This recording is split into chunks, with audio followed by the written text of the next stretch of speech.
En début de paracha de Noach, dès le premier passouk, et les toldot Noach, Noach ish sadik tamim vaya bedorotav et haelokim italech Noach. Voici donc l'histoire où les descendants de Noach, un homme juste, intègre, parfaitement juste, il était dans ses générations, et haelokim italech Noach, Noach marchait, avançait, progressait avec Elohim. Ça c'est le premier verset. Tout de suite, Rashi nous dit la chose suivante. Et Elohim italech Noach. Uba Avraham ou Omer, Asher italachti le fanav. Tandis que pour Avraham, le texte dit Hachem devant lequel j'ai avancé. Oui? Pas avec, mais devant lequel. Quelle est la différence? Noach hayat sarir saad le tomcho. Aval Avraham haya mitchazek umhaler betzitko me'elav. Grande différence entre les deux. Noach est à Elohim. Il allait avec Elohim, comme s'il ne quittait pas Elohim. Il avait toujours en vue de rester avec Hachem, avec Elohim. D'accord? Donc, est à Elohim. Pourquoi chez Avram c'est marqué l'ifné, devant, comme si Avram il avance comme un grand? Alors que Noach a besoin, dit Rashi, Hayat Sarir Saad le Tomro, il avait besoin d'un appui pour le soutenir. Noach avait besoin d'un appui pour le soutenir, c'est ce qui s'appelle Et Elohim. Il allait avec Elohim. Hein? Ou bah Avram ou Omer. Mais chez Avram il dit Asher italachti le fanav. J'allais devant lui, comme si Avram il va au-devant. Il précède Hachem, il avance devant Hachem. Pourquoi? Dit Rashi,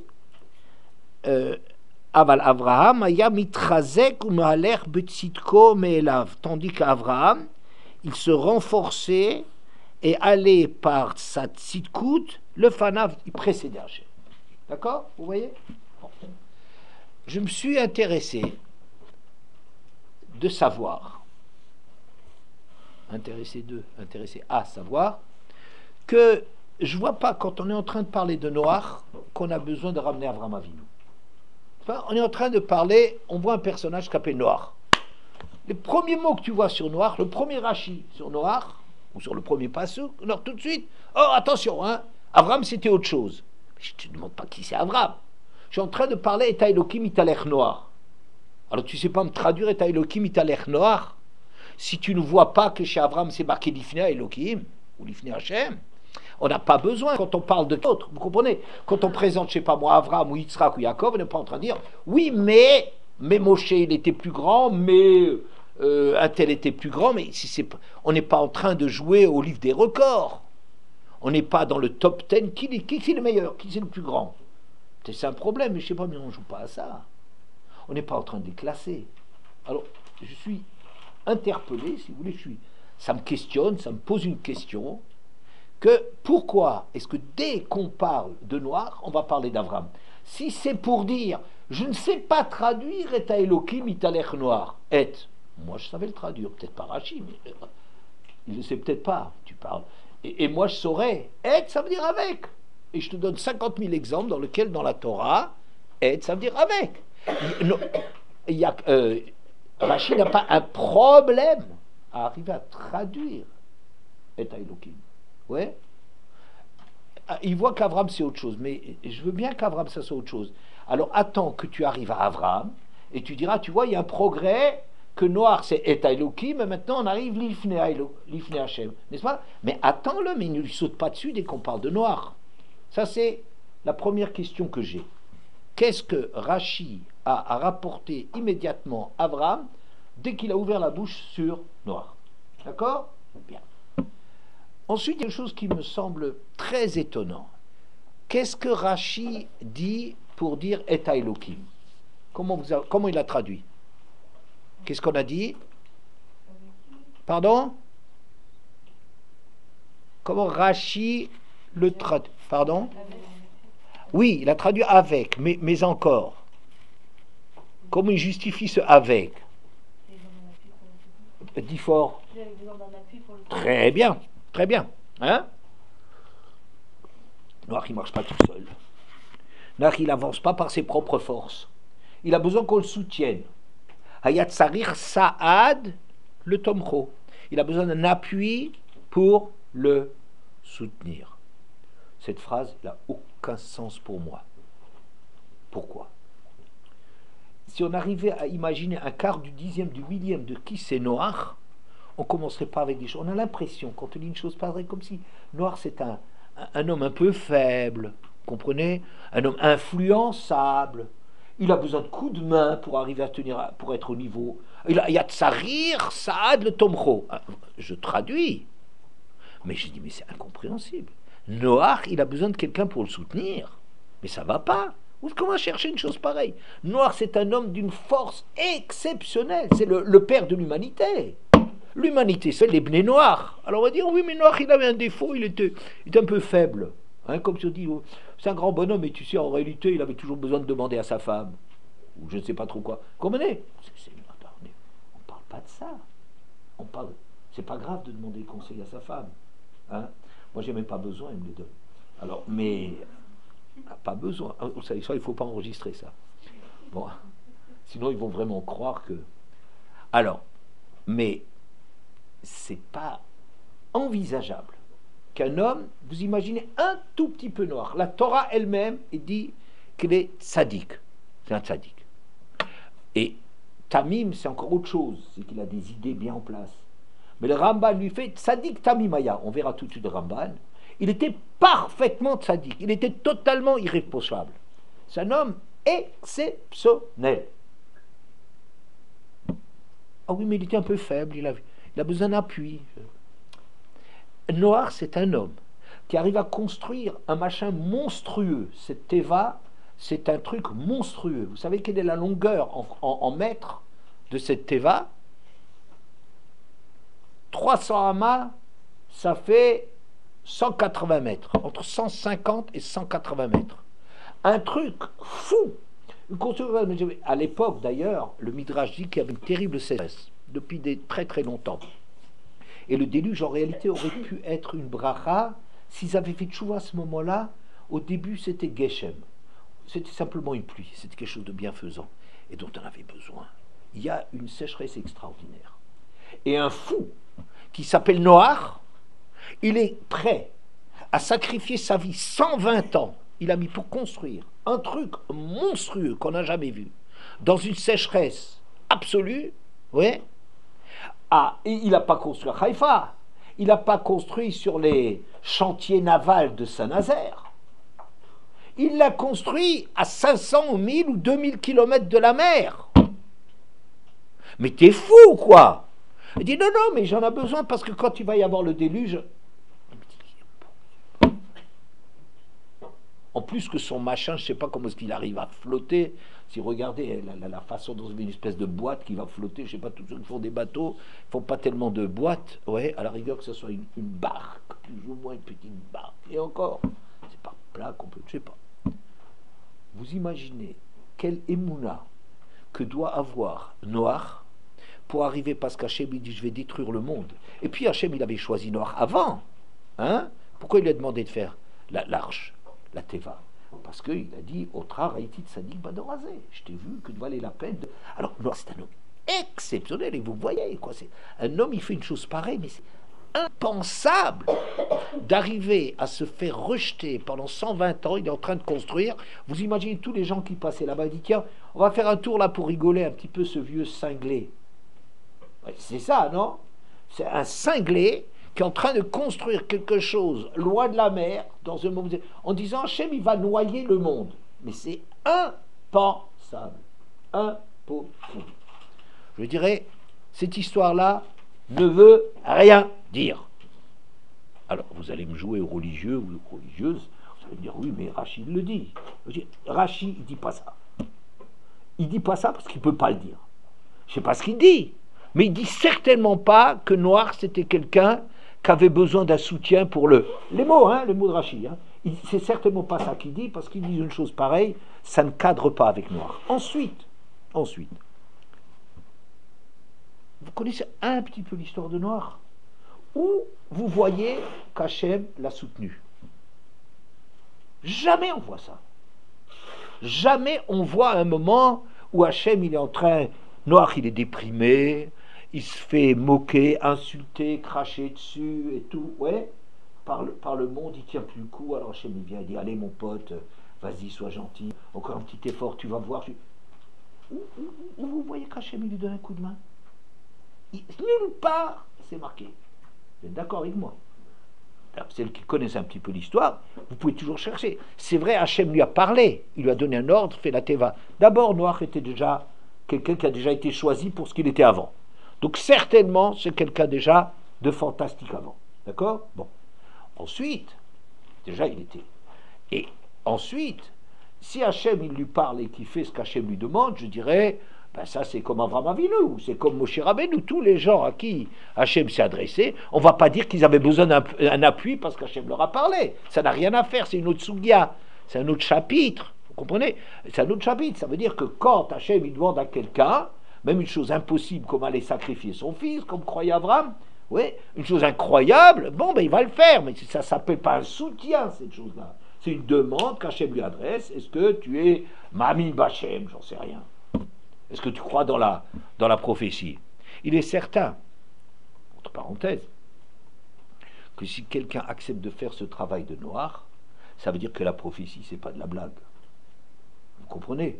Parce que si c'était des histoires, c'était de l'invention, c'est de la psychologie, je ne sais trop quoi, un type, il n'est pas tellement fou de faire une chose pareille, ce qu'on a vu que c'était nécessaire de sauver le monde. Donc il ne faut pas commencer avec ces pshatim soi-disant psychologiques ou je ne sais trop quoi, dans lequel c'est le psychologue dont il faudrait faire la psychanalyse, mais ce n'est pas de Noach qu'on a besoin de faire. Bon, voilà. Ça, ce sont mes questions. Donc, je redis.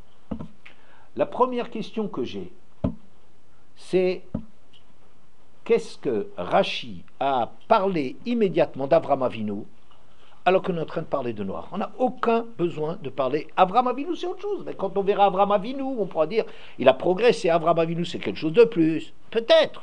Mais ce n'est pas maintenant le moment quand on parle de Noach, quand on parlait d'Adam Arishon. On n'a pas dit Adam Arishon, je ne sais trop quoi, mais Noach ou Avraham ou Yaakov, il était autre chose. On n'a jamais parlé d'un truc. On n'est pas en train de faire des classements. Vous comprenez? C'est pas le sujet. Voilà. Jouz, deuxièmement. Quand Rashi dit pourquoi c'est marqué Et Elohim, que Noach allait avec Hachem, c'est-à-dire, il ne marche pas devant Hachem, il a besoin d'un appui. D'accord? Alors je dis, moi je ne vois pas du tout que Noach a besoin d'appui. Moi je pense que c'est un homme tellement exceptionnel. Peut-être qu'il n'est pas comme Avraham Avinu, peut-être Avraham Avinu a d'autres compréhensions du monde, ça je veux bien. Mais Noach en lui-même est tellement fort, c'est un homme qui porte tout le monde entier. Comme Ramban y dit, pourquoi la Shrita était permise seulement à partir de Noach? Le Ramban dit, parce que c'est lui qui a sauvé le monde. Tout le monde a été sauvé par le srout de Noach. Et donc, il a un pouvoir sur les animaux qui ont été sauvés grâce à lui, et c'est ça ce qui lui donne le droit de manger des animaux. Avant, pour Adam Arishon, il avait juste le droit de manger de l'herbe et des fruits, n'est-ce pas? Mais Noach, il a le droit sur la bria, sur les créatures, parce que c'est grâce à lui qu'ils ont été sauvés. Ah, si vous commencez à dire c'est un homme qui était un peu faible, qui a besoin d'être quelqu'un de... c'est difficile, ça ne veut rien dire cette histoire. Ensuite, j'ai fait encore une remarque, que je ne vois jamais dans l'histoire de Noach, je ne vois jamais sous quelle forme on l'a aidé. C'est nulle part écrit, ce jour-là, Noach était en déprime, et Akadosh Baruch Hu vient lui taper gentiment sur l'épaule, on disait, écoute Noach, un peu de courage, le bout du chemin n'est pas loin. Vous n'avez jamais vu un truc pareil? Oui, tu as besoin qu'on le soutienne. Ou tu l'as soutenu. D'accord? Voilà. C'est Rashi. C'est Rashi. Le Ramban, quand il présente Noach, c'est au début aussi de la paracha.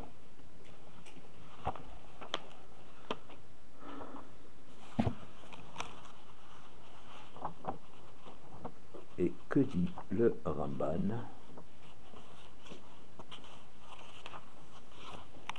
Et les Toldot Noach, Et dans le premier Ramban, pas tout de suite, mais Ish Tzadik Tamim Haya. Le Ramban, il dit Ish Tzadik Tamim.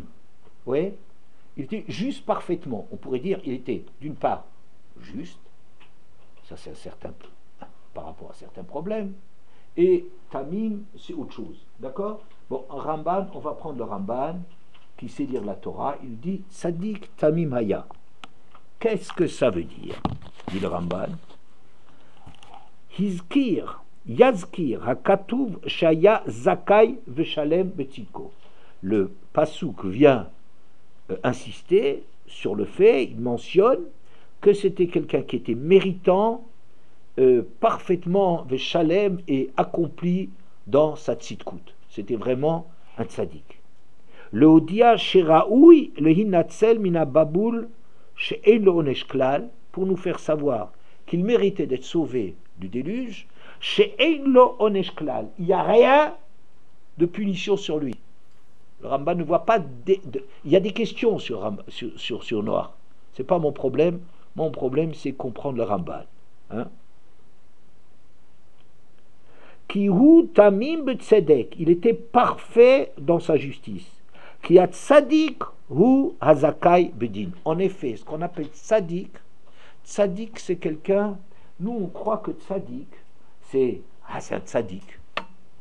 Ouais, un tzadik. El Racha, lui, c'est un tzadik, c'est quelqu'un de bien. Hein, tzadik, c'est quelqu'un de super. Hein, si on fait des classements, il y a le Racha. Mais le Ramban, il dit il y a quelque chose d'autre dans tzadik que le fait d'être quelqu'un de bien. C'est quelqu'un de tzadik bedino. Il Ramban quelque part, et ici il le dit, Tzadik Zakai Badin, c'est-à-dire que si on lui demande des comptes sur son comportement, il est top. Il n'y a rien à dire sur Noach. Parfait. C'est un juste parfait. Vous entendez? Qu'est-ce que ça veut dire? Tzadik, ça veut dire que quelqu'un, si Hachem, il commence à le remettre en question, Noach, il est Shalem Betitko. Il n'y a rien à lui reprocher. Il est parfait dans sa tzidkut. Zakai Badin. Il est impeccable si on commence à juger ses actes. Ça marche? C'est Ramban. Alors il donne des preuves de cela, le Ramban, que tzaddik c'est par rapport à la justice, c'est pas ça pour lui. C'était un grand tzaddik. C'est pas de ça qu'il s'agit. Et tout de suite après, il dit Aval be Avraham, tandis que chez Avraham, chez Amar la sot tzedaka ou mishpat, Avraham il a parlé de faire tzedaka ou mishpat, shibeach oto betzedek chez wa mishpat, ou berachamim chez yadzaka. Avraham Avinu, on lui donne deux mérites. On le loue premièrement betzedek, c'est-à-dire mishpat. C'est un homme qui est juste, c'est un homme qui est droit. Donc ce que Noach il a, Avram aussi a le tzedek, mais en plus, ou brachamim, on le loue aussi la tzedaka ou mishpat, ou brachamim shehi hatzdaka. Et c'est un homme compatissant. D'accord? C'est un homme qui a du chesed. Vous voyez le Ramban. Le Ramban, dès qu'il parle de Noach, la même chose que j'ai relevé chez Rashi, je le relève chez Ramban. Écoute, Ramban, tu peux pas parler de Noach sans mettre Rashi là-dedans, sans mettre Avraham Avinu là-dedans. La même chose. Mais je t'ai pas parlé d'Avraham. Non, il dit qui c'est Noach? Tzadik. Ça c'est un tzadik, c'est-à-dire quelqu'un de parfait, on n'a rien à lui reprocher. Aval Avraham, Avraham c'est autre chose. Avraham, pas seulement qu'il était tzaddik, et mishpat, mais aussi tzedaka. C'est aussi quelqu'un qui fait du chesed. Oui. Ne croyez surtout pas un début de seconde que Noach, c'est quelqu'un qui se désintéresse des gens autour de lui. Comprenez? Vous allez dire, ouais, mais Noach, il n'a pas prié pour sa génération. Comme ça, c'est marqué dans les textes. Mais c'est aussi un texte qui est impossible à prendre comme ça au premier niveau. Pourquoi? vous pensez que quelqu'un, que c'est un type, il est top en concernant par rapport à Hachem, top, rien de lui reprocher, mais concernant les autres, il s'en fiche un peu. Il fait sa vie tout seul. Il se préoccupe de ses propres valeurs. Ça, c'est quelqu'un qu'Hachem il va sauver. Vous entendez, quand on dit que noir, en yiddish ça s'appelle tzadik im pels. Il y a une expression qui veut dire c'est un tzadik dans sa fourrure, comme pour dire pour que lui il est chaud. Vous comprenez? Les gens on s'en fiche, mais lui il est enfermé dans ses. Mais une seconde, tu crois sérieusement une chose pareille? Tu crois qu'Avram Avinu s'intéressait aux gens autour de lui et que Noach il s'en fichait? Ça lui était indifférent. Mais jamais on l'aurait appelé tzaddik. Jamais on l'aurait sauvé si c'était ça. Ah mais il faisait ça à Amida, il durait 1 heure. Quoi, c'est ça qui est important, tu as Amida à 1 heure, mais avec les gens, tu es pas compatissant. Quand tu es un pauvre, tu t'intéresses pas à lui. Oh, quoi, Hachem, ce qu'il veut, c'est ça? C'est ridicule. Vous savez tous très bien qu'à Yom Kippour, si un homme il veut se faire pardonner les fautes qu'il a par rapport à quelqu'un, on lui dit d'abord, tu règles tes problèmes par rapport à ce quelqu'un. D'abord, tu te fais pardonner pour la faute que tu as fait par rapport à l'autre. Alors, la faute que tu as fait en étant méchant avec les autres, alors on peut en parler avec Hachem. Vous comprenez? Mais Hachem, il ne se fait pas passer avant. C'est pas un truc en soi, un domaine en soi. Pour dire, ouais, mais il mettait un bon tzaddik, il mettait bien les tefilines. Il fait les tefilines de Rashi, de Rabbeinu Tam et de qui vous voulez. Attendez, Vous comprenez qu'il y a... C'est sûr que Noach aussi faisait du chesed. Alors on me dira, oui, mais le Ramban te dit. Bon, ça c'est d'autres cours. On a déjà fait beaucoup de cours sur Noach. On ne va pas rentrer là-dedans. Mais sachez qu'on ne peut pas comprendre cette chose à un premier degré, que Noach est indifférent à ce qui se passe autour de lui. Et tout ce qu'à crever, ils ont qu'à mourir, c'est pas mon problème. Mon seul problème, c'est de m'en tirer. On est un bon tzaddik. C'est pas de ça, c'est interdit de penser une seconde chose pareille. Une seconde, on ne peut pas. Qu'est-ce qu'Avram il a de plus? C'est pas le problème aujourd'hui. Mais, ce qui est le problème, c'est que Ramban, comme Rashi, a besoin, dès qu'on cite Noach, de dire, ah mais Avram, oui, Avram, quand il dit, Noach, est Elohim italech Noach, ah oui, mais Avram, c'est Nifné. C'est devant. Il prenait l'initiative. Il a des initiatives que Noach ne prenait pas. On est d'accord? Ok. Mais, qu'est-ce que tu as besoin? Attends Avram pour dire qu'Avram, il a progressé. Qu'il a quelque chose d'autre. Explique-moi qu'est-ce qu'il a de plus que Noach. Mais tu ne commences pas dès que tu parles de Noach. Il dit oui, mais Avram. Et le Rabban, il fait exactement la même chose.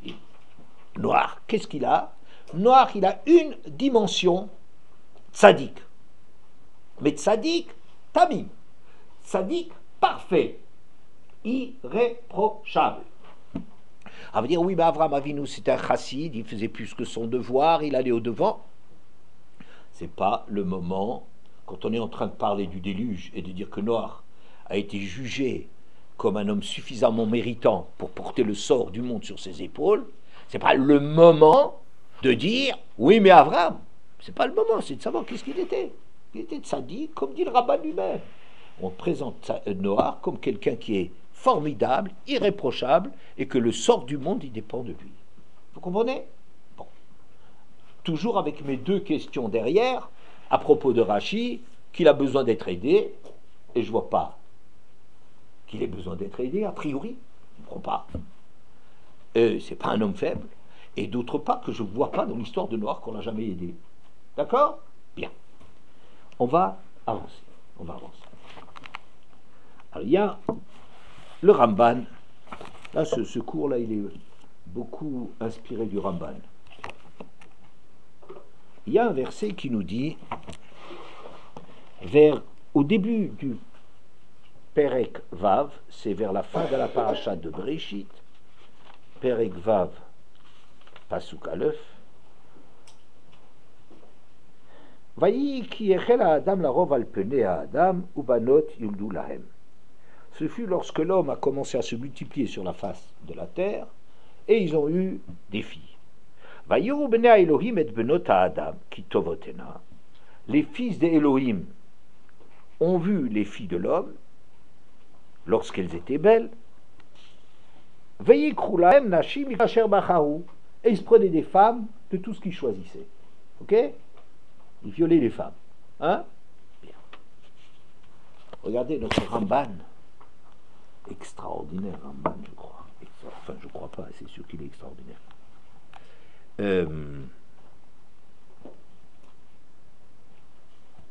On dit Bnei Elohim, qui c'est alors, il y a beaucoup de traductions là-dessus. Vous savez, tous ces mots là-dedans, ils sont un peu ouverts. Et il y a différentes traductions là-dedans. On va dire, celle que propose le Ramban dans une première lecture, c'est les fils des juges.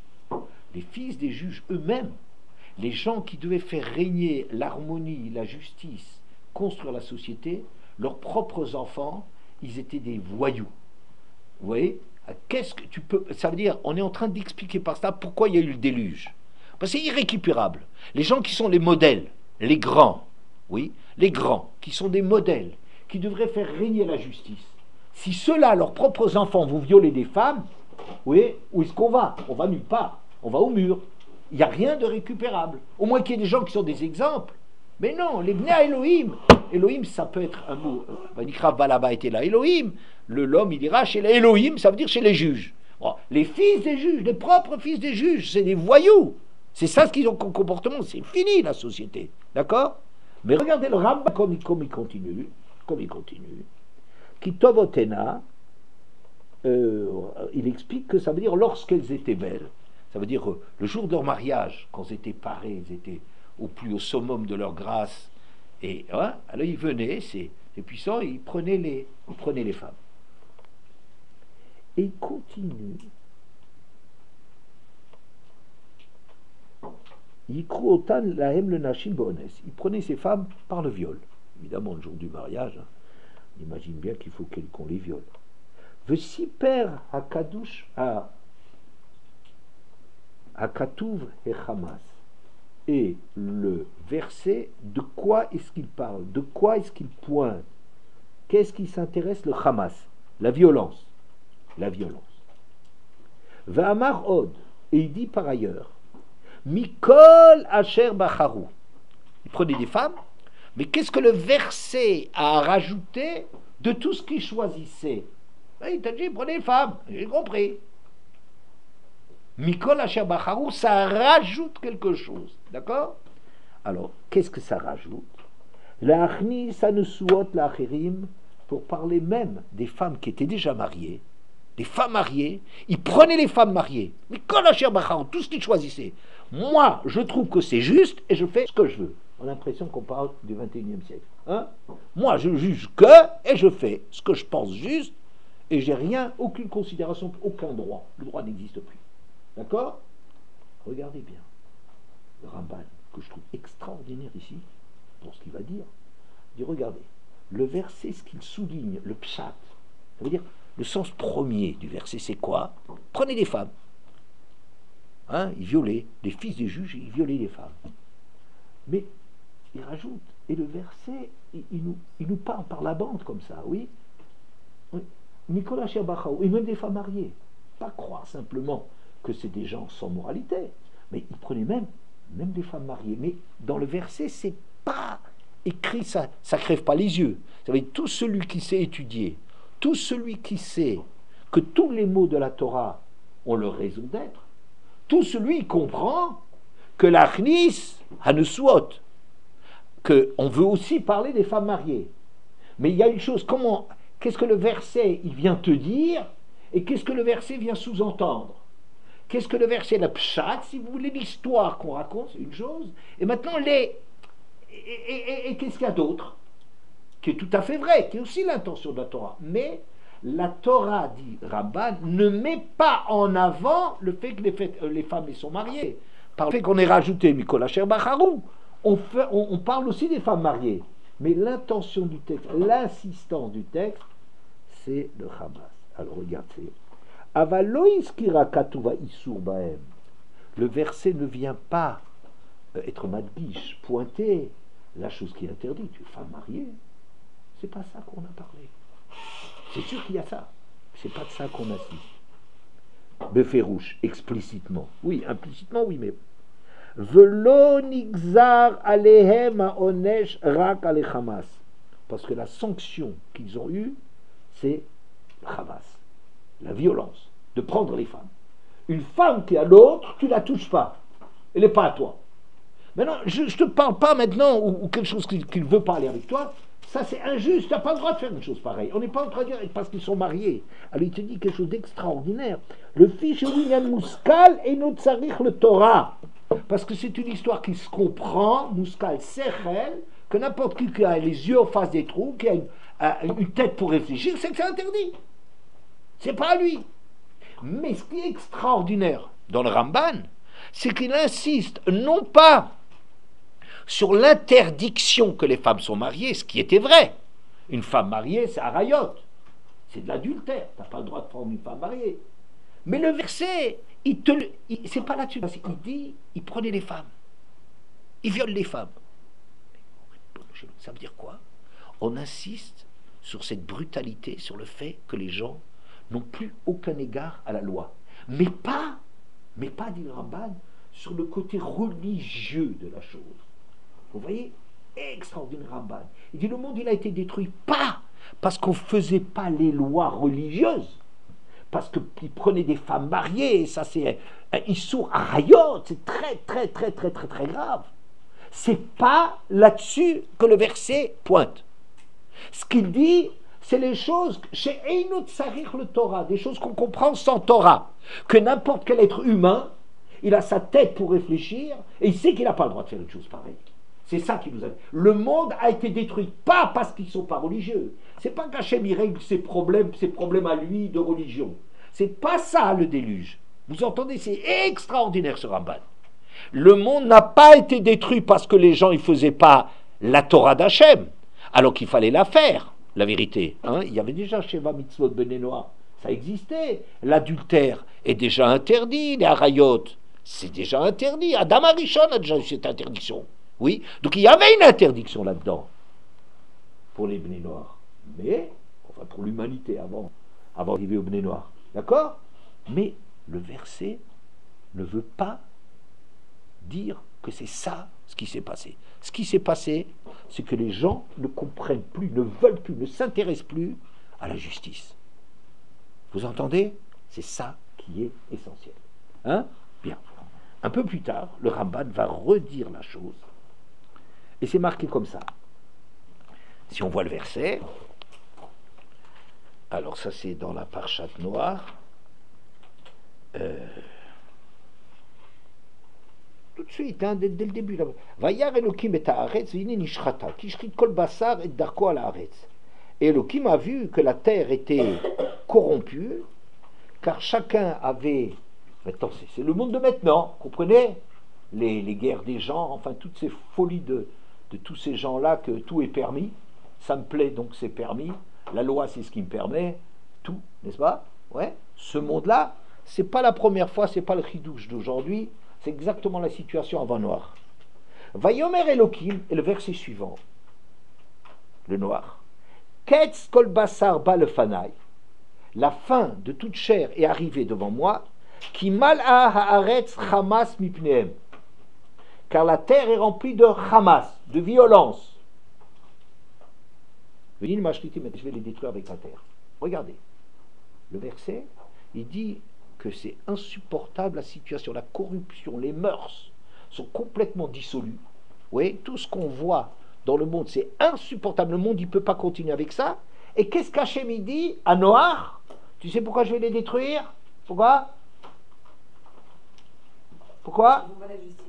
À cause du Hamas. Ça veut dire parce qu'il n'y a pas la justice. Hamas, alors, regardez de nouveau le Ramban. Il va dire cette chose extraordinaire. Alors, Hamas ou à Gezel Vaoshek, c'est le vol. Merci, je t'enregistre, merci. Alors, ou à Gezel, il s'agit du vol, Vaoshek et l'abus de pouvoir. Ouais, prendre les choses de force. Venatan, le Noach Hata'am de Hamas, et Hachem vient justifier la destruction du monde par ce Hamas, Veloïs qui rachratat aderer. Et il n'a pas mentionné ce que la Torah avait dit juste avant, que c'était parce que tout le monde était corrompu parce que la débauche était généralisée. Il n'a pas donné cette raison-là. Quand Hachem il parle à Noach, il lui dit parce que cette violence, ce vol, cet abus de force, le fait qu'il n'y a plus de loi qui existe. Vous entendez? Bien. Et oui, qui a Hamas ou Hachet Ayadou Amfursam, parce que d'abord c'est parce que c'est ce qu'on voyait. Ça veut dire que quelqu'un il voyait quelque chose, ça lui plaît, il le prend. Ouais, le monde de maintenant, quoi. Je fais parce que ça me plaît. Et je le dis parce que je pense que je veux le dire. Parce que ça me plaît. Et si ça ne te plaît pas, c'est le même prix. Vous comprenez? Ce monde-là, où il n'y a plus de loi, il n'y a plus de refaire, il n'y a plus rien qui est interdit, rien ne me retient, c'est ce monde-là. Ouais. C'est ça qui a fait que le monde a été détruit. Pas parce qu'il ne faisait pas de la religion, bien que c'est très grave, bien que je veux dire qu'il n'y a plus aucune valeur dans ce monde, si les femmes ou l'idolâtrie ou des choses de ce genre-là existent dans le monde, c'est le monde, il n'a plus aucun sens. Mais il n'a plus, ce qui insiste, c'est le début, il n'a plus de base. Quand la justice n'existe plus, c'est ça qui est la base de l'existence du monde. Et s'il n'y a pas de justice, le monde est détruit. Ça marche? Hein? Veraboté d'amour, Shalab Nechtam Gzar Dinam. Et d'ailleurs, les Chachamim disent que c'est ça que ça a scellé le sort du monde, c'est cette violence, le vol, l'abus de force qui est ça scellé le monde. Va'atam, la raison en est Mipne Shehu Mitzvah Muskelet, parce que le droit, la justice, le refus du vol ou du crime, c'est une mitzvah muskelet. Muskelet, c'est de nouveau le mot qu'il avait pris avant, là. Hein? Comme les muskelet, ça veut dire des choses sechel. C'est une chose que n'importe quel être humain comprend que ça doit être comme ça. Hein? Vous voyez très bien, regardez. Un enfant, il est petit, il a un sens de la justice. Ça veut dire qu'il ne veut pas obéir à la justice, il veut faire ce qu'il a envie. C'est vrai. Un enfant, je veux ça, je veux l'obtenir. J'ai envie de ça, je le veux. D'accord? Il a ce Yetzerara. Mais il sait qu'il y a une chose qui est juste et une chose qui n'est pas juste. L'enfant inné, l'homme né, avec un sens qui a un droit, qui a une raison des choses, qui a au-dessus de quelque chose de plus important que j'ai envie. C'est vrai qu'on a tous envie de faire ce qu'on a envie. C'est vrai. C'est vrai qu'on a tous. Hein, tu souris pour le jeu de mots. Oui, mais c'est vrai. On a tous envie de ce qu'on a envie. Hein, on a envie d'avoir envie, etc. Tout, c'est vrai. Mais le monde n'est pas régi par nos envies, mais parce qu'il y a un droit. Il y a une justice. Vous voyez? Bien. Et donc, le verset ici insiste que quoi? Ein lahem ba tzorer le navi nazir. C'est parce que c'est une mitzvah mouskelet de Hamas pour laquelle on n'a pas besoin d'un prophète. Ça veut dire on n'a pas besoin d'un chidouche, de quelqu'un qui va nous apprendre quelque chose d'extraordinaire que tu n'as pas le droit de voler. On n'a pas besoin de nous dire c'est interdit de voler. On n'a pas besoin de quelqu'un pour nous dire que tu n'as pas le droit de tuer. N'importe quelle loi, de n'importe quelle... dès qu'il y a une loi, eh bien, il y a des principes de loi. Il y a ce qui est juste, ce qui est injuste. Vous comprenez? On n'a pas besoin de la Torah. Les peuplades qui n'ont pas de Torah, ils ont quand même un droit civil, un droit pénal, et qui n'est pas sur des valeurs religieuses.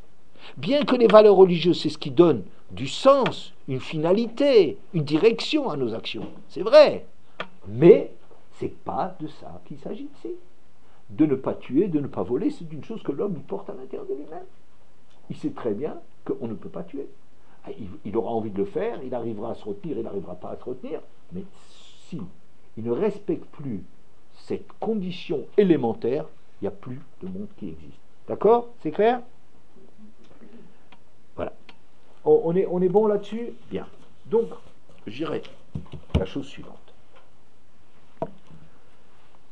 C'est que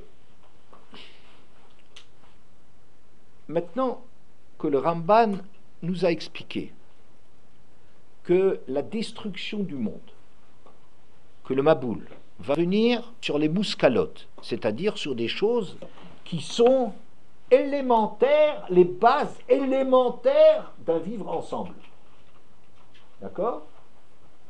Une fois qu'il a dit ça, on comprend ce que le Ramban disait de Noach. Noach, c'est un homme juste. Son problème, c'est de le traduire, pas par rapport au midot. Il ne dit pas que c'est un grand... Il dit pas que c'est un Vous voyez comme je prends le mot de sadique, mais c'est pas dans ce sens. Il n'est pas un grand chassid, il n'est pas... Non, certainement que Noach, c'est un homme exceptionnel, certainement que Noach a essayé de parler aux gens, certainement que Noach, il a pleuré que le monde allait être détruit à cause... Certainement, c'est un être humain, il n'aurait pas été sauvé sans ça. Mais le point chez Noach, sadique, mishpat, la justice. Vous voyez?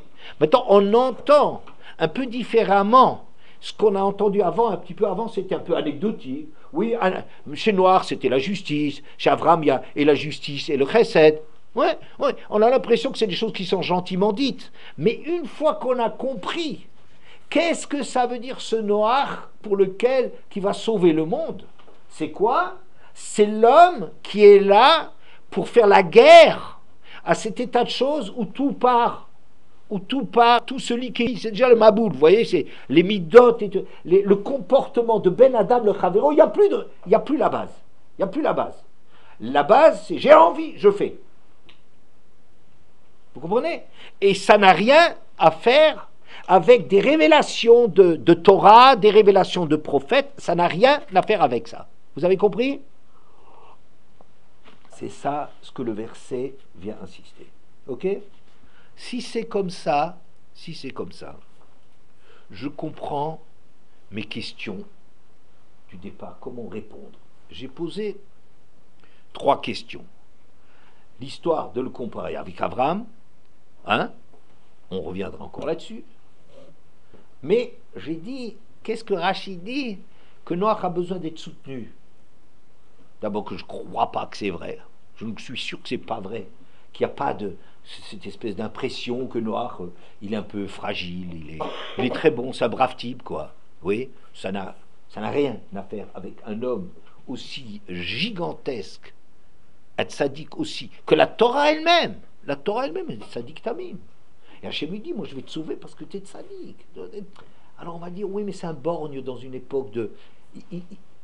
On n'est pas en train de faire les comparaisons que de la Torah, qu'il y a d'autres questions sur Noach. Mais c'est sûr que Noach, il n'a pas besoin d'aide. Et en plus, que je ne vois pas du tout où est venue l'aide. Vous êtes d'accord? C'était mes questions. Maintenant, je vais répondre. Quelle est, d'après ce qu'on a dit, l'aide que Noach a? L'aide dont il a besoin. L'aide qui lui permet qu'il appuie. Allez, Shaina, Eden, les anciennes, aidez-moi. Peut-être que lui, Hachem lui a fait en sorte qu'il garde cette conscience de justice. Très bien. Je ne dis pas qu'Hachem il a fait en sorte que. Enlève Hachem a fait en sorte que. Noach était un homme qui est aidé parce ce qui aide l'homme. Qu'est-ce qui permet à l'homme de lutter contre ses pulsions, contre ses envies? Le sens de la justice. C'est ça qui l'aide. C'est que l'homme est créé comme ça. À la fin du 7e chapitre de Kohelet, Asher Asa Haelokim et Adam Yachar. Hachem, quand il a fabriqué l'homme, il l'a créé droit. Vehem amikshu chishbonot rabim. Mais là, après, ils sont partis comme ça, des calculs avec des intérêts. Mais l'homme, à la base, il est créé Yachar. Qu'est-ce que ça veut dire Yachar? Yachar, c'est droit. Quelque chose qui est kasher, c'est que Yachar. Comme ce qui doit. Comme ce qui doit, ce qui est droit. Et d'ailleurs, le mot de chour, qu'est-ce que ça veut dire le mot chour? C'est de voir. Ashuré Novelokarov, c'est comme, qu'est-ce que c'est qui est droit? Ben voilà. Vous voyez, c'est la vision. Paf! Taper sur l'objectif. Ouais. Yachar, c'est hop. L'homme est créé Yachar. Ça veut dire que l'homme est créé avec un sens de la justice. Et c'est ça, ce qu'il y a dans la Bria, qui est le Saad et le Tomcho. C'est ça qui aide un homme à rester un être humain. Qu'est-ce qui permet à l'homme de rester un être humain, d'être un Noach? C'est cette force qu'on a, cette conviction, la justice, ça existe. Le droit, ça existe. Je comprends que j'ai un Yetzer Hara. Je me comprends, tout le monde a du Yetzer Hara. Sinon, c'est pas la peine de créer un homme. Tout le monde a du Yetzer Hara. Mais le problème, c'est que ce Yetzer Hara, il y a des limites. Je n'ai pas le droit de faire du Torah autrui. D'où tu sors ça? Mais pas de la Torah. C'est pas parce que je suis religieux. C'est pas parce que parce que je suis un être humain. Vous entendez? Je suis un être humain. Être un être humain, ça veut dire que être un être humain, ça veut dire c'est quelqu'un qui répond aux principes qu'il a avec lui. C'est ça l'aide qu'on a. C'est pas une aide qu'on voit pas d'où est-ce qu'est venu Hachem, il lui tape sur l'épaule et dit allez, courage, on va y arriver, c'est dur, mais je t'aiderai. On parle pas de ça. On parle pas de ça.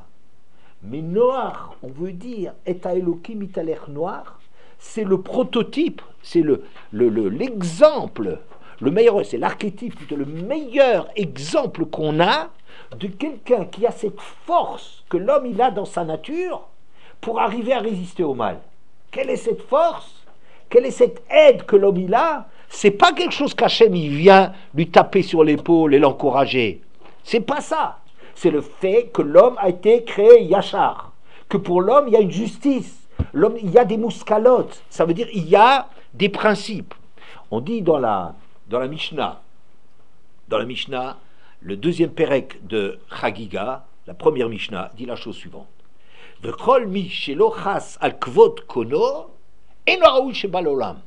Tout celui qui n'est pas attentif à l'honneur d'Hachem, il ne mérite pas mieux vu qu'il ne vienne pas au monde.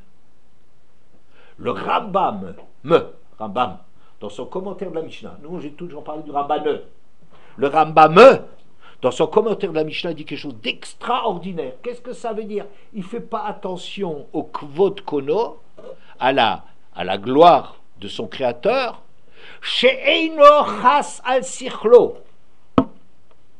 Il ne prête pas attention à son sechel, qui a sechel hu kvod kono. Le sechel, la réflexion, l'intelligence, le raisonnement, c'est ça le kavod d'Hachem. Extraordinaire. Qu'est-ce que ça veut dire? Un homme qui ne fait pas, qui ne prête pas attention, qui ne donne pas de place, qui s'en fiche, qui passe au-dessus du sechel, c'est ça, mépriser Hachem. Parce que le kvod kono, ça veut dire qu'Hachem, il a donné à l'homme le sechel pour le diriger. Et celui qui ne fait pas attention au sechel, il n'obéit pas au sechel, ça veut dire qu'il est en train de rejeter Hachem. Un homme, il a un sechel. Et le sechel, vous voyez ce que je dis? Je dis qu'il y a l'homme dans sa nature, il est yachar, il sait, même un gosse, il sait qu'est-ce qui n'est pas juste. Ah, il ne veut pas. Je préfère le chocolat. Je préfère qu'on punisse le voisin. C'est clair. Mais il sait que c'est pas bien. Et si des parents, ils veulent casser leur gosse, vous entendez? Si les parents ils veulent casser leur gosse, vous savez ce qu'ils font? Ils détruisent le sens de la justice. Que quand leur gosse il se plaint de quelqu'un, alors les parents ils donnent raison au gosse. Et même s'il a tort. Ça c'est un crime que les parents ils font contre l'enfant. Parce qu'ils lui détruisent le sens de la justice. L'enfant il sait, il a mal fait, il doit être puni. Ou demander pardon, peu importe. Mais il y a quelque chose à régler là-dedans. Et quand l'enfant il a un problème, et que alors les parents lui donnent automatiquement raison à ce pauvre chéri, ça n'a rien à faire, pauvre chéri. Ça n'a rien à faire. Il y a une justice. Et si toi tu donnes raison à ton enfant, tu l'as tué. Tu as tué un sens moral. Pourquoi? Parce que tu lui as fait comprendre, si c'est moi, eh bien moi j'ai raison. Puis il s'agit de moi. Vous entendez? C'est une chose extrêmement grave que de bafouer le sens de la justice. Pourquoi? Parce que ça s'appelle kvod kono. C'est ça ce qui s'appelle qu'un homme il est créé droit. C'est ça et l'homme il a quelque chose qui l'aide, c'est son sechel. Et c'est ça noir. Donc je reviens. Noir c'est qui? Noir c'est qui? Quand on parle de noir, Breshit bara Elohim. Au départ, Hachem il a créé. C'est le même Elohim. Et à Elohim qui t'a l'air noir. Ce Elohim là de Breshit bara Elohim. Quand Hachem il a créé la nature, bara Elohim, c'est ça exactement Noach, c'est la grande réussite de la création. C'est le plus grand homme de la création, c'est-à-dire celui qui vient avec les forces de la nature, et il a un sechel, comme il dit Rabbeinu Yerucham Alevi, il dit, un sechel qui lui dicte ce qu'il faut faire par rapport à... C'est le Metzavé Shel Ha-Teva. Il a en lui quelque chose qui lui permet de gérer, qui vient, qu'il y a une justice, que les choses ont des lois. Vous comprenez? Et quand on parle de Noach, on ne parle pas d'Iflé, Elohim et tout ça. On veut dire, non pas que Noach manque de certaines midotes et tout ça, c'est pas le problème. On veut dire, il y a un niveau dans la création qui s'appelle être conforme à ce que l'homme a créé. Et si ce niveau-là, il manque, le monde est détruit. C'est pour ça qu'on insiste tout le temps que sur le Hamas. Même s'il y a d'autres aspects graves, mais ce n'est pas les autres aspects graves. Les autres aspects, laisse ça pour la suite. Laisse ça pour Avraham Avinu, laisse ça pour la Torah, laisse ça pour ce que tu veux, mais ce qu'il y a, c'est qu'il y a une base pour qu'une société, elle existe. Ça, c'est Noach. Vous entendez? Donc, si maintenant on parle de Noach, notre question du début, elle dit, ah ben il y a Avraham. C'est-à-dire, on a tout de suite le problème, est-ce que le monde où tu présentes que Noach, c'est le top, le champion incontestable de l'existence du monde, de justifier l'existence du monde, de lutter contre le refus de la loi, n'est-ce pas, qui est en l'homme, tout de suite, tu as un Avraham qui se profile derrière. Pourquoi? Parce que le monde il n'existe pas seulement en tant que Hachem, il a créé des lois, Breshit bara Elokim, mais les toldot Hashamayim va'aretz be'ibaram beyom asot Hachem Elokim eretz shamayim. Le monde après, Hachem, il l'a fait évoluer, et il a fait Hachem Elokim. Il a introduit une midat harachamim. D'accord? Dans la création, il y a une midat harachamim qu'Hachem il a mis quand le monde il va exister. Or, la création de la deuxième étape, ça veut dire que le monde il fonctionne en deux étapes, si vous voulez. La première étape, c'est dans le Perek Aleph de Breshit, le Pasuk Kafvav, il nous dit la chose suivante, Vayomer Elokim, on parle d'Elokim, Nase Adam Betsalmenu Kidmutenu Viyurdu, etc. On va faire l'homme à notre image, et l'homme est créé à l'image d'Hachem, avec des principes, avec une justice, etc. Ça, c'est la création de Breshit. Breshit bara, la création idéale. Dans le deuxième chapitre, dès le verset Zayin, Vayitzer Hashem Elokim et Adam afar mina adama vayipar ba'pav nishmat chaim vayi Adam le nefesh haya. Hachem a formé, après l'avoir créé, si vous voulez, l'idée de l'homme, c'est ce que Noach a réalisé.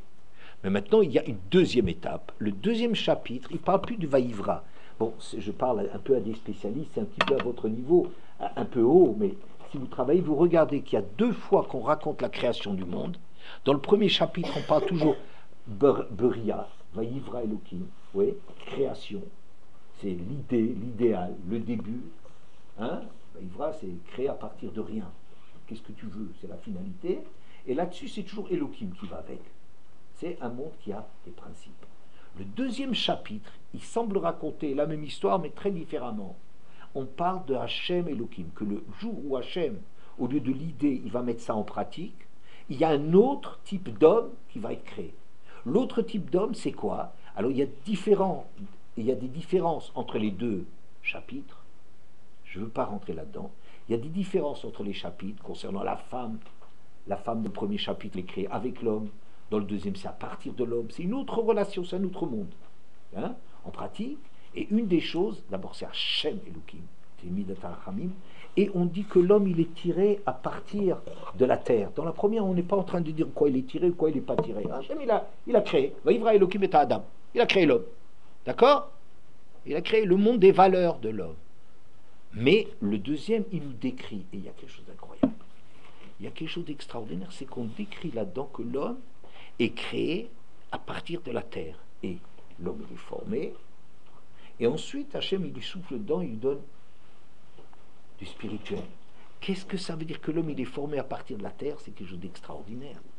J'ai vu ça il y a très très longtemps dans le livre Le croyant solitaire de Rav Yosef Dov Soloveitchik. il parle de ces différences entre les deux créations de l'homme. Et ce qui est extraordinaire, c'est que dans le deuxième récit, quand on va former l'homme, il y a une partie de l'homme, c'est pas seulement du spirituel, c'est aussi du matériel. Oui, puisqu'on décrit qu'il est fait à partir de la terre. Il y a des conséquences énormes là-dessus. Je ne veux pas, j'ai pas le temps, sinon je vous l'aurais peut-être fait avec plaisir. Je ne veux pas décrire qu'est-ce que ça implique, mais ça implique la chose. Écoutez ça. Mi besari echeze eloka. Connaissez ce magnifique passage dans Tehillim? Mi besari echeze. C'est à partir de ma chair, c'est à partir de mon vécu que je peux apprécier Hachem. Vous entendez ça? Mi besari echeze. C'est pas. Il y a une façon de voir Hachem à travers la Briat Haolam, à travers l'ordre extraordinaire, la précision fantastique, les minutieuses, tout exactement. Il y a une façon d'apprécier Hachem, c'est rien qu'en regardant le ciel. C'est quelque chose de d'époustouflant. Il y a une façon. Il y a une autre façon. Le récit nous parle d'autre chose.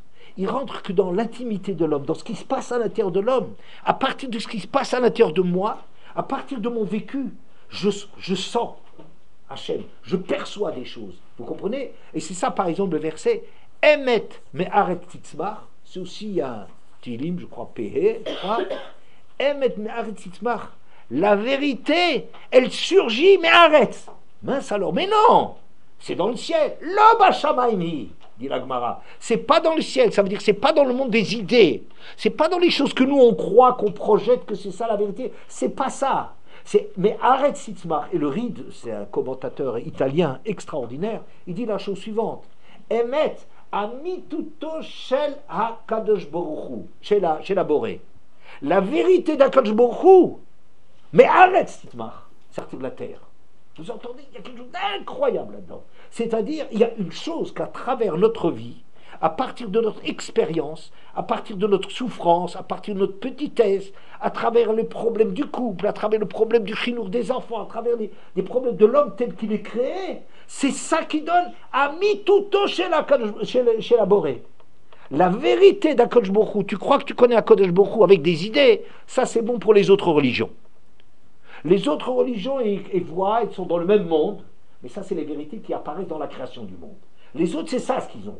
Mais le vécu, ce qui se passe à l'intérieur de l'homme, ses difficultés, Shevaï Paul Tzadik, le Kam, les luttes qu'on a avec nous-mêmes, le fait qu'on n'est pas à la hauteur, le fait qu'on est nul, le fait qu'on progresse, le fait qu'on est enthousiaste et que demain ça va plus, tout ça, ces combats qu'on a, le fait de construire un couple, c'est des choses tellement compliquées, c'est des choses qui viennent à partir de notre vécu. Et notre vécu, c'est Hachem Elohim. Qu'est-ce qu'il y a dans notre vécu? Il y a des principes, Mishpat ou Tzedaka, et un désir de faire le bien. Oui, c'est des choses qui sont dans le vécu. Ça reproduit. Qui est Hachem qui a créé Abraham? Oui, c'est la tzedaka ou mishpat. Il y a la tzedaka qui est le chesed envers les autres et mishpat, les exigences de justice. On n'a pas laissé tomber chez Abraham Avinu les exigences élémentaires de la justice du monde de Noir, mais on parle d'un autre monde. Donc, c'est pour cela, je pense que dès qu'on parle de Noir, on ne peut pas parler de Noir comme si c'était terminé. Parce que si vous allez parler de Noir comme si c'est, voilà, est un Elohim italech Noir, Noir est un homme exceptionnel, tout ce que vous voulez, comme si le monde s'arrêtait à cela. C'est pas possible. Parce que derrière Noir, c'est, si vous voulez, le sod, la base, l'élément sur lequel on construit tout. L'élément, le Hamas, qui est l'opposition de ce monde de Noir, c'est les Bnei Noirs. L'humanité, ça s'appelle les Bnei Noirs. Les êtres humains, ceux qui ne sont pas dans la lignée d'Avraham Avinu, ceux-là, ils fonctionnent sur la justice de comment il y a une loi qui doit régir les rapports entre hommes, contre le Gezel et Oshek, dont parle Ramban. De cela, et l'homme, il est aidé en cela, le smart qu'il a, c'est à l'intérieur de le sens de la justice avec lequel l'homme a été créé. Et le Sechel pour le guider là-dedans. Ça, tout le monde l'a. Chochma bagoim ta'amin. Croix, les goïms, ils ont la chorma, ils sont capables de chorma. Vous entendez? Mais la dimension d'Abraham, le tachlit du monde, le monde ne peut pas s'arrêter au monde de la nature, avec ses lois. Oui, il ne peut pas s'arrêter à cela. Et automatiquement, il y a un lifnei Elohim. Qu'est-ce que c'est lifnei? Pourquoi est-ce qu'Abraham, il est lifnei Elohim? Parce qu'il est créé à partir de son vécu, n'est-ce pas? Afarmina Adama, à partir de la difficulté d'être un être humain, à travers la petitesse qu'on a, avec travers nos problèmes et tout ça, c'est à partir de ça que surgit une capacité de l'ifné à Elohim, c'est-à-dire d'aller plus loin que ce que les lois du Sechel vont nous dire. Le Sechel Loba Shamaimi, c'est une étape très importante, mais ce n'est qu'une étape. Mais le deuxième étage de cela, c'est Abraham. Il ne peut pas y avoir un Noach, un monde qui s'arrête à Noach. C'est pour ça, je pense, que dès qu'on parle de Noach, on va parler d'Hachem. Mais pas pour dire que Noach, il lui manquait quelque chose. C'est pas ça. Noach, c'est l'être de la Briata Olam. Avraham Avinu, c'est l'être de la Yutzirata Olam. Là où on va former, on va parler des dimensions que l'homme contient à l'intérieur de lui-même et qui sont un critère qui lui permet d'avancer l'Ifnei Elohim. Voilà, on va s'arrêter là.